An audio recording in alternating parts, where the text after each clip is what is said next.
Hello, welcome to my 3D Amuser channel. This is Zbrush Basics. This is second part. In the first part, we learned how to navigate through Zbrush interface, and we also learned basic sculpting skills. So in this chapter, in this video tutorial, I'm going to teach you guys how to use ALPHAS. What are ALPHAS? ALPHAS are nothing but it's a black and white information. We could either use that as a mask, or we could use it as to sculpt details. So let's get into ZBrush. Okay, so now I opened ZBrush 407. I'm going to create a new document. Control N, so new document, and I'm going to create a sphere. So now I have it.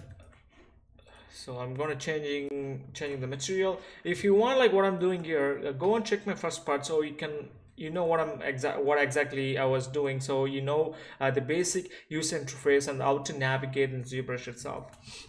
So now I'm going to make my mesh polymesh 3D. So now I have a sphere with some subdivisions in it. I'm going to do my lower subdivisions. Let's have it there. So in order to create alphas, or there is like default alphas in ZBrush itself, this is frequently used alphas, and this is the alphas available. You can create alphas in ZBrush, as well as you can import alphas from Photoshop. I'm going to show both ways how we're going to do that. First, let's get into what alpha does to our sphere. So if I pick this alpha, so I'm going to go to drag rect stroke. If you want to know a lot of information about stroke, go and check my first part, so you will know I covered all those stroke menus here. So I'm going to drag this circle on my sphere. Do you see? It looks pretty good. So you could sculpt this shape, but like this is perfectly, like a circle sculpted on it. You could also do it on a Z sub. I'm holding down Alt to do that. So I'm keep on doing that. You could also increase the intensity, so it's going to do the other way around. So there you go. Then you could go and smooth it. So you could use any kind of alphas from here. So see, this is like a nice detail I got there. You could sculpt this, but it will take forever to do that. So alphas are a great way to create like basic shapes, or to create shapes like that. Make sure when you're using alphas, if I'm going to my lower subdivision, I don't have this resolution in my alphas when I put on. Like if I'm sculpting alpha here, if I'm clicking and dragging alpha here, it doesn't gonna give a desired result. But whereas if I go to my higher subdivisions, see, I'm going to drag the same alpha on my mesh. So see the difference between these two. So it's always advisable to have like good subdivisions in order to use the alpha. You can also get the basic shapes. Then you can go and add the alpha on top of it. That works as well. So it's up to you, whatever you want to do. I'm just going to grab another alpha. You can click and drag. There are several other modes in strokes. You can also use Z freehand, so it's going to help you to sculpt. So I could grab any alpha and it will sculpt with that shape. So using alpha as my brush type, and it just doing it. So I could do this. We can keep on doing it. So let's go and do color spray. I don't usually do color spray, but it does work. What this does is it's kind of like painting it, so it's just spraying my alphas on top of my mesh. So I'm doing inserting and going back, so it gives like really good noise. If you want to add some creature, it's widely used in creature sculpting, and spray does the same thing too. So you could do the same thing with spray. And there is last one called drag dot. So drag dot is commonly used for maintaining the alpha shape, because the size might vary. So let's say if I'm going to drag rect, so I'm zooming out. So if I'm clicking and dragging it, and see the shape between this and this not going to be the same, because it's going to change based on my zooming and zooming out. Whereas in drag dot, you can drag and dot wherever you want. It's really easy to place details. You see? So there you go. So you can also do add as well. So this is an easy way to create bolts and easy way to create some sci-fi details. Like even this detail, it's kind of pretty good. You can do this detail in by sculpting it. So now we learned how to use alphas from our menu and how to use. You could also use alphas in different brushes as well. So I'm going to show a different one. So I'm going to select clay build. And see, clay build has this alpha, so it's using that alpha to create like a square shaped sculpting tools. So if I change my alpha to a circle, see, it's gonna see the difference between the strokes. So that's what I'm doing. So you could use alphas in all the brush mode as well. You could use alpha as a mask, but I'm going to go through alpha as mask in a different okay, let's discuss masking as well. So if you hit control, you see I'm clicking and dragging, I'm just painting on it. I was using mask pen. So whereas if you have alpha here, so you can literally use that alpha as my brush. So see the difference between the sharpness between that was blurry and this was sharp because it's using that alpha. Let's say I'm using this one. So if you see, so my masking is using, but make sure you are holding down control the whole time or else it won't work. So even this one, if you see, it's kind of using that alpha mask to do my masking. So after that, you can go and sculpt on top of it to get some like variations in it. So now we went through masking alphas now. So now there are several other ways you can manipulate alphas. So if you see there's alpha tab, if you click on it, this is going to dock my alpha tab here. So there's something called create alpha. You can create your own alpha from noisemaker. And you can also invert your alpha, rotate and flip V and flip edge. So these things are used. You can also use this. If I rotate it, it's going to rotate my alpha. So you can also bring in your alpha and you can flip V and you can flip vertical, flip horizontal. Okay, let's do flip horizontal. So that doesn't do anything. So there you go. Flip vertical, flip horizontal. Because it's using an alpha, so it does not doing anything. So if I go to modify, it also some other parameters, and you can also reduce the intensity of your alpha. So see the intensity changed here. That's what it's doing there.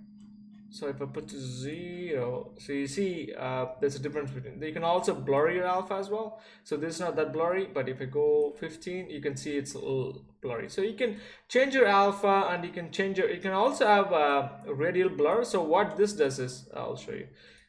Okay, so see my alpha is really sharp, but if you want a softer edge around the corner, you could use radial blur. So you can see it kind of like soften near my, it's you could see it here, but it's not showing up in my thumbnail, but you could see it literally here. So now I'm going to show you how to create alphas in ZBrush itself. So I'm going to hit create a new document by hitting Control N. I just assigned the shortcut now. If you want to learn how to create shortcut key, go and check the previous tutorial and you'll know. Now let's grab a plane. I'm gonna grab a plane. Where's my plane? Plane 3D. I'm clicking and dragging it. Shift F. This is not a Polymesh 3D. I'm making it Polymesh 3D. Then I'm just keep on making my. So I added like more subdivisions. You could see I'm zooming in now. Now what I'm gonna do? I'm gonna go to my standard brush and I'm gonna say my freehand, and I'm going to sculpt this detail. That's it. I'm not going anything fancy. That's it.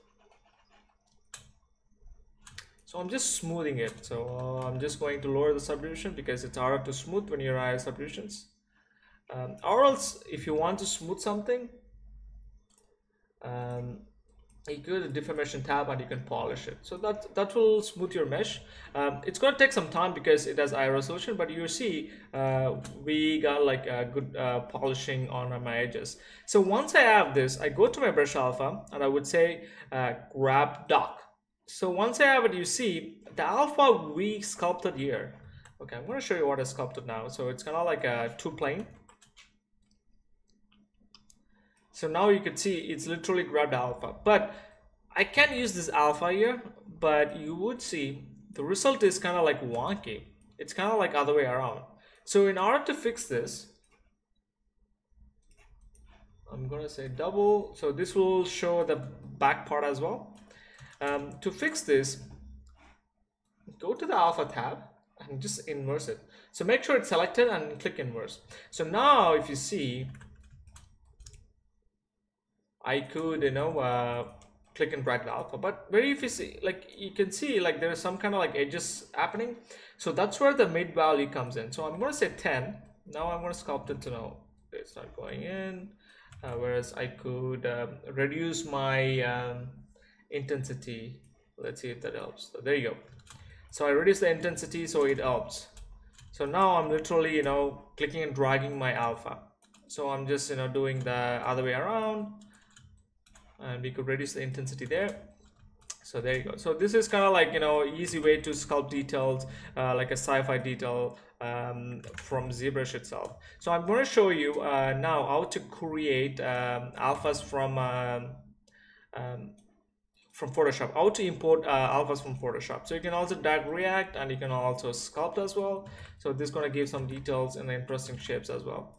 Now what I'm going to do, I'm going to open my Photoshop, and I'm going to create an alpha. Then we're going to use that alpha in here.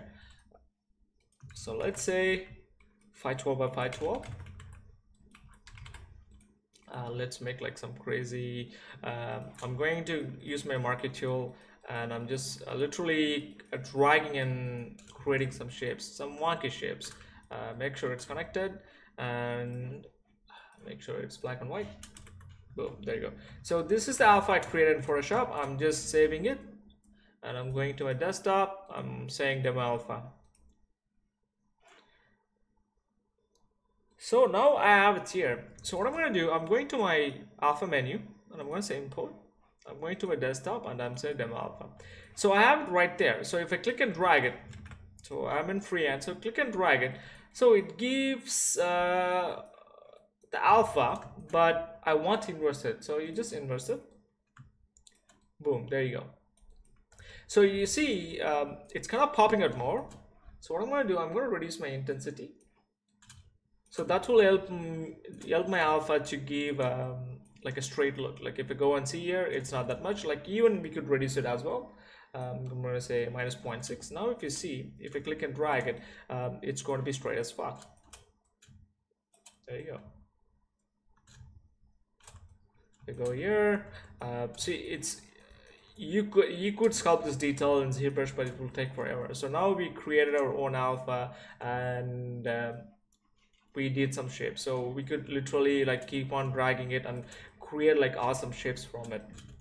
So this already looks like a sci-fi panel, and you could use this as in like a mask or alpha, and you could do your shading. So once I have it here, I could go on deformation. This might crash, it might not crash, I don't know. Let's see how it goes.